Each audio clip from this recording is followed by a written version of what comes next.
China did not need tanks, missiles, or some cinematic invasion to rattle Canada. It did not need to storm a border or make a public threat. What happened instead is quieter, slower, and in some ways more dangerous for a modern country.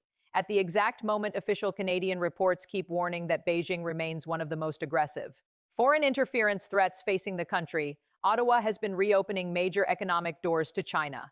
That is why this story is exploding right now. It is not one politician. It is not one trade deal. It is not one weird committee clip. It is a stack of warning lights all flashing at the same time. And once those lights start lining up, the question gets a lot harder to ignore. Is Canada walking straight into a pressure trap while pretending it is just normal diplomacy? That is where the American angle matters, because this stopped being a purely Canadian political argument the second Washington reacted. Canada moved from a 100% tariff on Chinese electric vehicles to a quota system that would allow tens of thousands of Chinese EVs into the country at a dramatically lower tariff. That alone would have been a huge story, but then U.S. officials publicly slammed the move and warned Canada it would regret it. So when people say even the United States is shocked, they are not inventing the tension. The clean version is simpler and sharper. Washington sees Canada opening a gate at the exact moment the U.S. is trying to keep that gate shut. And once that happens, every domestic controversy in Canada instantly starts looking bigger, more strategic, and a lot more dangerous. Now layer on the political flashpoint that sent this whole thing into overdrive. Liberal MP Michael Ma came under heavy criticism after a parliamentary committee exchange over Chinese EVs and forced labor concerns. That clip mattered because it did not feel like some random gotcha moment pulled out of context. It happened in a hearing, tied directly to the exact issue Canada was already fighting over: Chinese EV access, supply chain risk, and how seriously Ottawa is willing to speak about China-linked abuses. The witness raised concerns tied to forced labor. Ma challenged her sharply. And because this came during a broader China policy fight, the public did not watch that exchange like a boring committee dispute.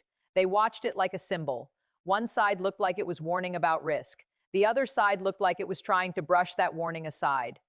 Now let's be absolutely careful here, because this is where a lot of online commentary goes off the rails. There is no verified public proof that Michael Ma is a foreign agent, and I am not going to make that claim. But you do not need to invent something that extreme to understand why the backlash hit so hard. What made the moment so damaging was already in the public record. He used aggressive yes or no questioning. He appeared to narrow and minimize a serious concern. And his office later acknowledged that the strategy was to move away from the anti-China EV witness and give the floor to the pro-China EV witness. That is devastating politically all by itself. Because once your own team is effectively admitting that the plan was to get past the witness sounding the alarm and move the room toward a more China-friendly voice, the optics are already awful. You do not need conspiracy. You already have damage. And the clip itself is why people kept replaying it. He pressed the witness on whether she had personally seen forced labor in Shenzhen. He asked whether she had been there herself. He pushed for short answers. And when she said she worked closely with Human Rights Watch researchers who had witnessed it, the moment landed even harder. Why? Because this was not happening in a vacuum. This was happening in a world where years of concern already exist around forced labor allegations involving minority groups in China, where governments and international bodies have already raised alarms, and where the public understands that independent verification inside China is not exactly easy. So when a Canadian MP seems to reduce the question to, did you personally see it with your own eyes? Yes or no, people do not hear rigorous skepticism. They hear a narrowing tactic. They hear a lowering of moral urgency, and that is why the clip spread. This is the emotional engine behind content like this. Not spreadsheets, not committee procedure, that feeling viewers get when something sounds off. They are hearing one side say forced labor is a real supply chain concern. Then they are watching a politician sound strangely evasive or combative about it.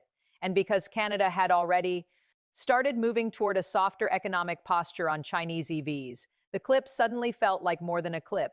It felt like a sign. It felt like policy and language were drifting in the same direction at the same time. A looser trade posture, a softer rhetorical posture, a more cautious willingness to name the problem directly. That is the real reason this blew up. Not because people proved some hidden master plot in a day, but because they sensed a pattern. Then came the cleanup, and sometimes the cleanup is where the story gets worse. After the backlash, Michael Ma said people had misheard him and that he was referring to Shenzhen, not Xinjiang. He later said his comments came across as dismissive of the serious issue of forced labor and stated that he condemns forced labor in all forms. Fine. That clarification has to be included. That is part of the record. But politically, the problem did not go away because the public had already seen the exchange and drawn its conclusion. And then, when asked directly whether he believes forced labor happens in China, he did not give the kind of clean, direct answer that would kill the controversy that matters. Because in politics, people do not just listen for what you say, they listen for what you refuse to say plainly. That is why this story kept growing instead of fading. The public sequence was brutal.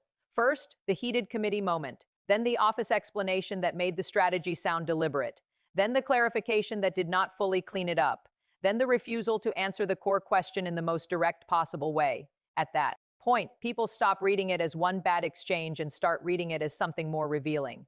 And once that happens, the timing turns everything radioactive. Because all of this is happening while Canada is reopening economic access for Chinese EVs and while official threat assessments are still telling Canadians that PRC linked. Foreign interference remains one of the top threats to democratic institutions in this country.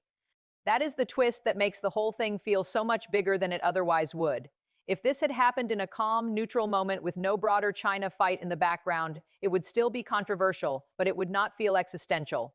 What changes everything is that Canada is currently being pulled into a much larger struggle over trade, industrial policy, supply chains, and security alignment. U.S. lawmakers and analysts have openly worried that North America could become a backdoor route for Chinese firms if one country stays hard while another goes soft. Canadian stakeholders themselves have worried about Canada being seen that way. So when a Canadian MP appears to downplay or blur a forced labor concern in a hearing about Chinese EV policy, viewers do not see a local misunderstanding. They see a strategic weak point. They see Canada drifting into the role of the easier target. And that is the real fear at the center of this story. Canada does not have to announce some grand pivot to China to become useful to Chinese strategy.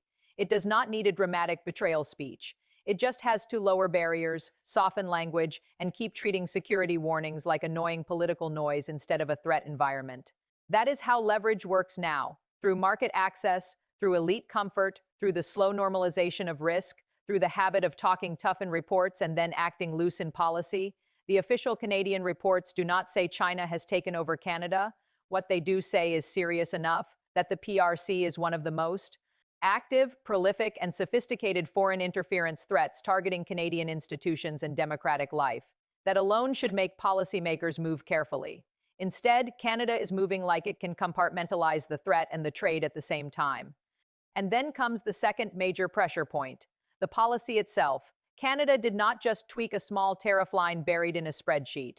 It made a major directional change. The country moved from effectively blocking Chinese EVs with a 100% tariff to allowing a large quota of them in at a much lower rate. That is not symbolism. That is structure. That is the kind of move companies, governments, and adversaries all notice immediately.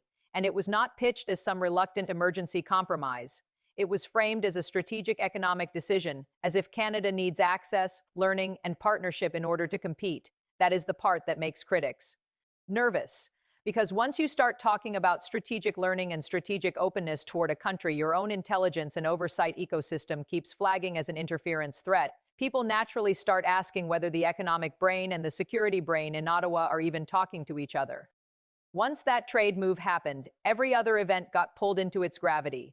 The Michael Mock lip got bigger. The U.S. reaction got sharper. Domestic critics got louder. Ontario's leadership blasted the idea of inviting in a flood of cheaper China-made EVs without hard guarantees for Canada's own auto sector or supply chain. And again, you do not need fantasy to make this intense. The verified chain is already dramatic enough. 1. Canada lowers the barrier. 2. A parliamentary controversy erupts around how openly Ottawa will speak about forced labor concerns linked to China. 3. The United States publicly says this is a mistake. 4. Official reports continue. Warning about foreign interference. That is a very real escalation ladder. You do not have to invent receipts. The receipts are the public events themselves. And Washington's reaction is the part that gives this story continental stakes. This is not just about who sells more cars. This is about North American industrial alignment, border economics, intelligence trust, and whether Canada is becoming the pressure seam in a system the U.S. is trying to harden. American officials did not frame Canada's decision as an innocent policy disagreement. They framed it as a regrettable opening. That is a big deal, because when the U.S. starts worrying that Canada may give Chinese firms a wider foothold in North America, Canada stops looking like a sovereign strategist and starts looking like a vulnerable flank. And that is the problem. With being next door to a superpower while also dealing with a persistent foreign interference threat, your mistakes do not stay yours for very long. They become everybody's security problem. Now zoom out, because this is where the official reports matter most. The foreign interference threat is not a theory anymore. It is not just a partisan talking point. Official Canadian findings have described the PRC as one of the most active perpetrators of state-based foreign interference targeting Canada's democratic institutions. These reports talk about influence operations, diaspora pressure, media manipulation, nomination race concerns, and efforts to shape Canadian political outcomes over time. That does not mean every viral claim online is true. It does mean the core warning is real. Beijing does not need a military invasion to alter the political climate. Inside another country, it can work through access, influence, pressure, and patience. That is the modern version. Quiet, deniable, cumulative, and if that is your threat picture, then your economic policy should probably not look casually disconnected from it. That is why the current moment feels so unstable. Canada's own official record says the threat is serious, but Canada's policy direction says economic re-engagement is back on the table. That gap is dangerous all by itself, because once the public sees one part of government sounding the alarm while another part opens the door, trust starts collapsing in the middle. People begin assuming that either the reports are not being taken seriously or the economic pressure is strong enough to override the security concern. Neither option feels reassuring, and that is how countries lose control of the narrative. Not because the truth is hidden, but because the truth becomes contradictory, threat on paper, openness in practice, alarm in the briefings, softness in the strategy. Then there is the finance angle, because institutional weakness never stays in one silo. Canada has also had major banking exposure stories that fed the broader perception of softness. When a large Canadian bank ends up connected to serious anti-money laundering failures involving Chinese criminal networks, that may be a very different category from parliamentary controversy, but the public does not process it as a separate universe. They process it as another example of a country that keeps looking easier to penetrate than it should be. Politics vulnerable, trade vulnerable, banking vulnerable, supply chains vulnerable. When enough separate stories point toward the same conclusion, people stop seeing coincidence. They start seeing a system that is either too slow, too polite, too compromised, or too fragmented to defend itself properly. Now be careful again, because we should not overstate it. This is not proof that China controls Canadian banks, just like the committee clip was not proof that a politician is a spy. But the cumulative pressure narrative is real, and that is what makes it powerful. One scandal does not define a country, but a cluster of unresolved vulnerabilities across politics, finance, trade, and strategic industry absolutely can create a national image problem. And in geopolitics, image problems become leverage problems very quickly. If other powers start seeing you as hesitant, divided, and easy to work around, they act accordingly. They test more, they push more, they assume more access than they would with a harder, more coherent state. That brings us back to the resource imagery, because the oil barrels and pump jacks in that thumbnail were not random decoration. They were pointing at the bigger issue: strategic sectors. This story is not only about consumer cars, it is about energy, supply chains, industrial dependency, and who gets to shape long-term leverage: public. Reporting on the Canada-China reset included talk of broader cooperation in agriculture, oil, gas, and green energy. That matters. Because once strategic sectors enter the conversation, the stakes go way up. You are no longer just arguing about prices and imports. You are arguing about whose capital, whose technology, whose market access, and whose long-term influence starts creeping into core parts of the national economy. That is when the language of vulnerability stops sounding melodramatic and starts sounding realistic. And that is where the metaphor really lands. A country's belly is the soft part, the place where the armor is weakest. In this case, Canada's soft underlayer is not some physical border breach. It is the overlap of foreign interference risk, industrial policy, financial weakness, and strategic dependency. The official reports say Beijing remains a serious threat actor. The US says Canada is making a dangerous move. Canada says it wants more openness, more access, more engagement.